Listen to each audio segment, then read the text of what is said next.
நம்மளோட ஃபியூச்சருக்காக நாம எவ்வளவு கஷ்டப்பட்டு உழைச்சு சேமிக்கிறோம் இல்லையா? ஆனா அந்த சேமிப்பு நிஜமாவே நமக்கு கை கொடுக்குமா இல்லையாங்கிறது தான் பெரிய கேள்வி.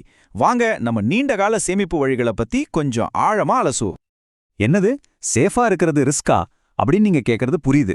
ஆனா யோசிச்சு பாருங்க, நம்ம ரொம்ப சேஃப்னு நினைக்கிற முதலீடுகள் பணவீக்கம்னு ஒரு அரக்கன்கிட்ட நம்ம பணத்தை கொஞ்சம் கொஞ்சமா பறிகொடுத்து நம்ம ரிட்டையர்மெண்ட் கனவையே காலி பண்ணிடுவோமோ? இதுதான் இன்னைக்கு நம்ம அலச போற முக்கியமான விஷயம். வாங்க ஒருத்தரோட கதை வழியா இதை புரிஞ்சுக்கலாம். அவருக்கு வயசு 42. இத்தனை வருஷம் வேலை செஞ்சு பிஎஃப் பிபிஎஃப்னு ஒரு 25 லட்சம் ரூபாய் சேர்த்து வச்சிருக்காரு. இப்போ அவருக்கு முன்னாடி ஒரு பெரிய கேள்வி நிக்குது.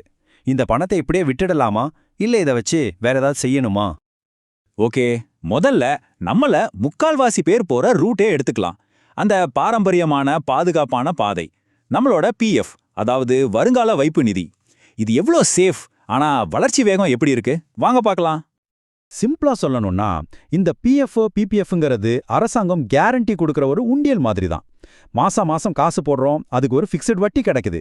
நம்ம போட்ட முதலுக்கு 100% கேரண்டி, எந்த ரிஸ்க்கும் இல்ல.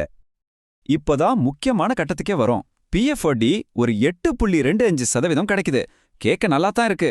ஆனா இன்னொரு பக்கம் விலைவாசி ஏறிட்டே போகுதே. அந்த பணவீக்கம் ஒரு 6-7% இருக்கு.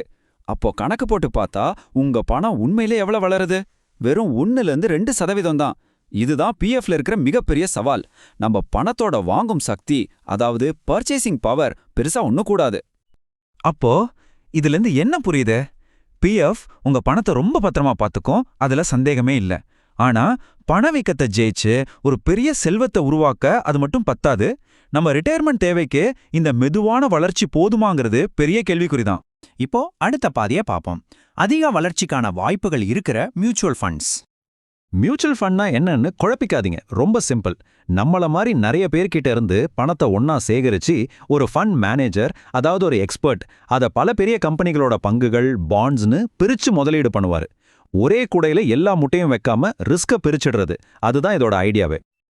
இந்த டேபிள பாருங்க, ரெண்டுக்கும் உள்ள வித்தியாசம் உங்களுக்கு பளிச்சுன்னு புரியும்.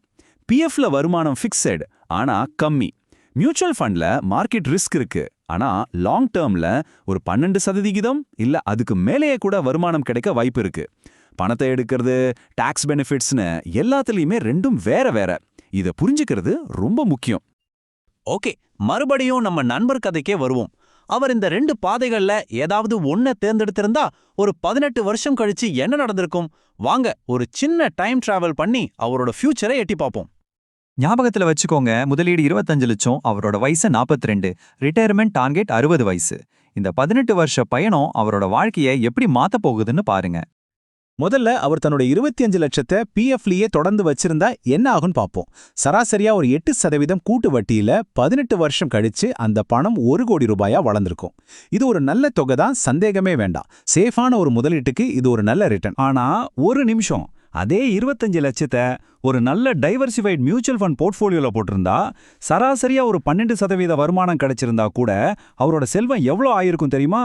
2,15,00,000 ரூபாய். அடங்கப்பா, யோசிச்சு பாருங்க, 2 மடங்குக்கும் மேல.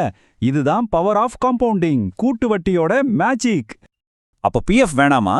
எல்லாத்தையும் தூக்கி மியூச்சுவல் ஃபண்ட்ல போட்டுடலாமா? இருங்க, அவசரப்படாதீங்க. ஒரு ஸ்மார்ட் இன்வெஸ்டர் பாதுகாப்பையும் வளர்ச்சியையும் எப்பவுமே பேலன்ஸ் பண்ணுவாரு.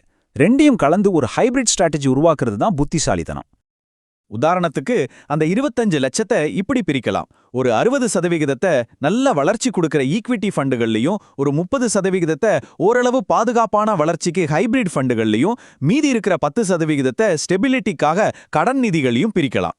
இது ரிஸ்கையும் ரிட்டர்னையும் அழகா பேலன்ஸ் பண்ணிடும். அப்போ உங்களுக்கான ஆக்ஷன் பிளான் என்ன?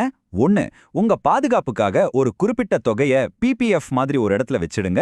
2, மீதி பணத்தை உங்க ரிஸ்க் எடுக்கிற திறனுக்கு ஏத்த மாதிரி பல மியூச்சுவல் ஃபண்டுகள்ல பிரிச்சு முதலீடு பண்ணுங்க. 3, ரொம்ப முக்கியம், பொறுமையா இருங்க. குறைஞ்சது ஒரு 15-18 வருஷமாவது அந்த பணத்தை தொடாம இருங்க. 4வது, ரிட்டையர்மெண்ட்டுக்கு அப்புறம் மாசம் வருமானம் எப்படி வர்றதுன்னு இப்பவே பிளான் பண்ணுங்க. ஓகே, 60 வயசுல உங்க கையில ஒரு பெரிய தொகை, உதாரணத்துக்கு 2 கோடி ரூபாய் வந்துருச்சுன்னு வச்சுப்போம். அதை அப்படியே பேங்க்ல போட்டு வச்சு செலவு பண்ண போறீங்களா, இல்ல அந்த பணத்தையும் நமக்காக வேலை செய்ய வைக்கலாமா? அது எப்படின்னு பாப்போம். அதுக்கு பேர் தான் SWP, சிஸ்டமேட்டிக் வித்ட்ராயல் பிளான். சுருக்கமா சொன்னா நீங்களே உங்களுக்கு செட் பண்ணிக்கிற ஒரு மாதாந்திர பென்ஷன் மாதிரி. உங்க மியூச்சுவல் ஃபண்ட்ல இருந்து மாசம் மாசம் ஒரு ஃபிக்ஸ்ட் அமௌண்ட்டை நீங்க எடுத்துக்கலாம். சூப்பரான விஷயம் என்னன்னா மீதி பணம் தொடர்ந்து வளர்ந்துகிட்டே இருக்கும். இந்த கணக்க பாருங்களேன். உங்ககிட்ட 2 கோடி ரூபாய் இருக்கு. அதுல இருந்து SWP மூலமா மாசம் 1 லட்சம் ரூபாய் நீங்க எடுத்தா கூட உங்க முதலீடு தொடர்ந்து வளர்ந்துட்டே இருந்துச்சுன்னா உங்க அசல் பணம் ஒரு பைசா கூட குறையாம 20 வருஷத்துக்கும் மேல உங்களுக்கு மாசம் 1 லட்சம் ரூபாய் வருமானம் வந்துகிட்டே இருக்கும். நினைச்சு பாருங்க, இவ்ளோ நிம்மதியான ஒரு ரிட்டையர்மெண்ட் லைஃப். கடைசியா இந்த சூப்பரான ஓமையோடு முடிக்கலாம். பிஎஃப்ங்கிறது நம்ம வீட்டு சாம்பார் சாதம் மாதிரி, கேரண்டியான பாதுகாப்பு, வயிறு நிறையும். ஆனா மியூச்சுவல் ஃபண்ட்ஸ் ஒரு கல்யாண விருந்து மாதிரி, வெரைட்டி அதிகம், டேஸ்டும் அதிகம். ஆனா எதை எவ்வளவு சாப்பிடணும்னு நமக்கு தெரிஞ்சிருக்கணும். இப்போ கேள்வி இதுதான், உங்க எதிர்காலத்துக்கு நீங்க எந்த மாதிரி சாப்பாட்டை பரிமாற போறீங்க? நிலையான சாம்பார் சாதம் மட்டும் போதுமா, இல்ல நல்லா பிளான் பண்ணி ஒரு தடபுடலான விருந்தையே தயார் செய்ய போறீங்களா? யோசிங்க, முடிவு உங்க கையில. Mutual fund investments are subject to market risks. Read all scheme-related documents carefully.